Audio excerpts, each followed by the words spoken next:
Hello and welcome to SW News. Social media giant Facebook, owned by Mark Zuckerberg, has often come under scrutiny for its alleged failure to act on and curb hate speech, fake news, or even polarizing propaganda.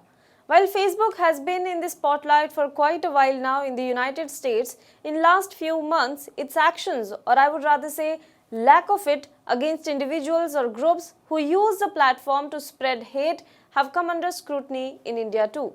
The reports in the Wall Street Journal had earlier revealed how Facebook top executive in India, Ankhi Das, shielded the leaders of the ruling BJP from action by Facebook over their alleged hate speeches. Now, the latest report in the Wall Street Journal says that the social media giant did not ban Bajrang Dal, a Hindu extremist group, from its platform, fearing backlash, both financial and physical. This, despite an internal assessment called for its ban, terming it dangerous Hindu nationalist organization. Let me remind you that in 2018, 2 years back, Bajrang Dal and VHP, that is Vishwa Hindu Parishad, were classified by the Central Intelligence Agency of the US as militant religious outfits. In this video, we will talk about this report in detail.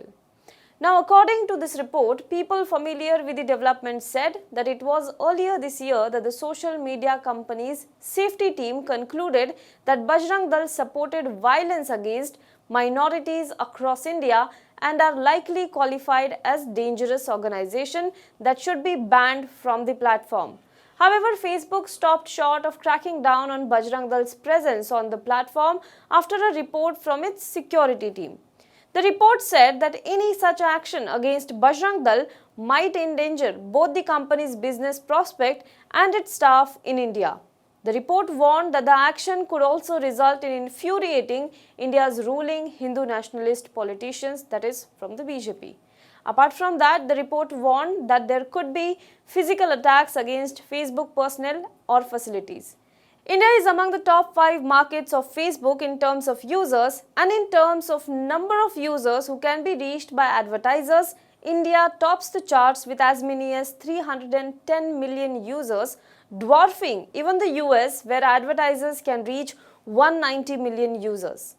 The Wall Street Journal report further underscored that because of such conflicting concerns, Facebook struggles to police hate speech on its platform. It also highlights that doing so is especially complicated in India because the company has a ground staff in 5 offices in New Delhi, Mumbai and others, and recently invested $5.7 billion in a new retail venture, that is in Reliance.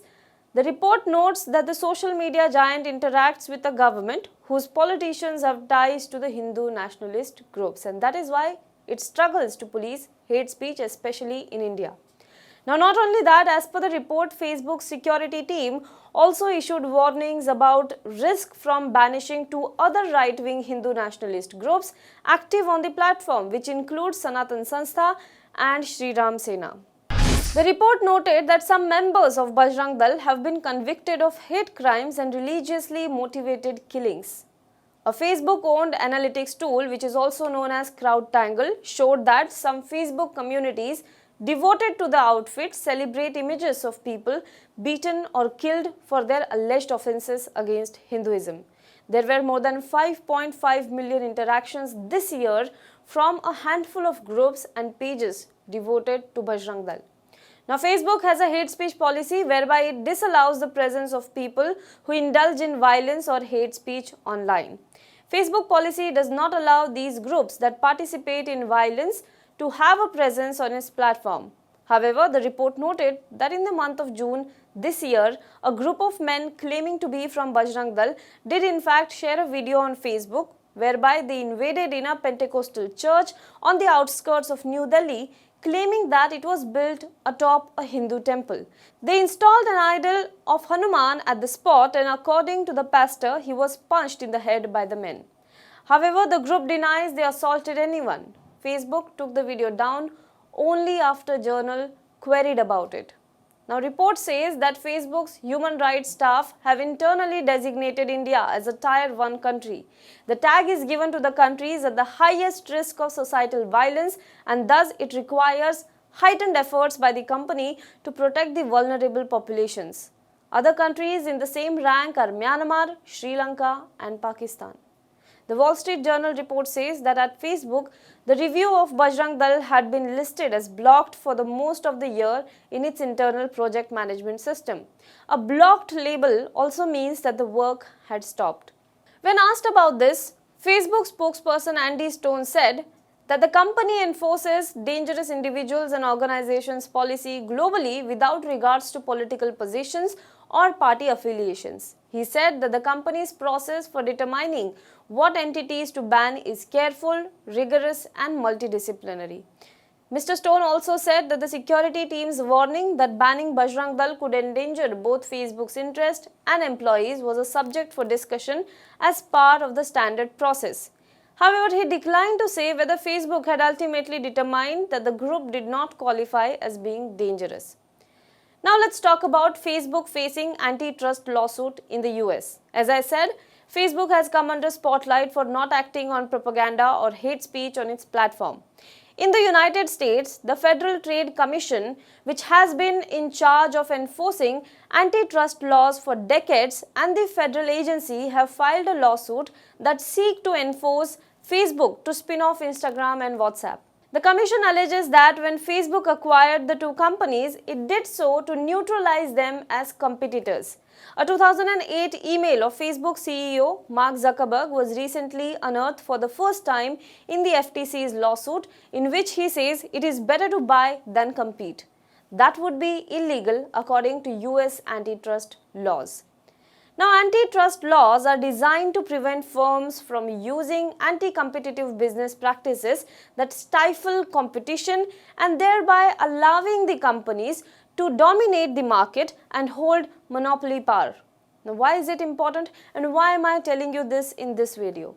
Because in the US, regulation of the tech industry has been largely politicized this year, since platforms like Facebook began fact-checking President Donald Trump's online post. The point is, there is an awareness in the United States about the possible dangers of social media platform that does not regulate or curb hate speech or fake news. While India has started talking about it, we have a long way to go when it comes to being aware about the analytics. How does the platform identify hate speech, dangerous organizations or people? How does it label them? Remember the video by Ragini Tiwari filled with hate speech and call for violence during Shaheen Bagh protest? And the video by Kapil Mishra warning the police in Jafrabad? There is still a lot for us users to understand how does this policy of Facebook work and whether they have taken any action against such individuals or groups. For that, more transparency is required on part of Facebook and more alertness is required on the part of us, the users. Do let us know what you think in the comment box below. For more news and updates, you can log on to www.hwnews.in. Now be the first to know about the latest updates on our new news app. Go on your Android or iOS, search for HW News Network. Download our app, choose the language you prefer to get updates in, and be up to date with the latest news. If you like this video, please share it and we would love to hear your comments in the comments section down here. Also, please do like our Facebook page and follow us on Twitter to get minute-to-minute news updates. For more such shows and videos, well, subscribe to our YouTube channel.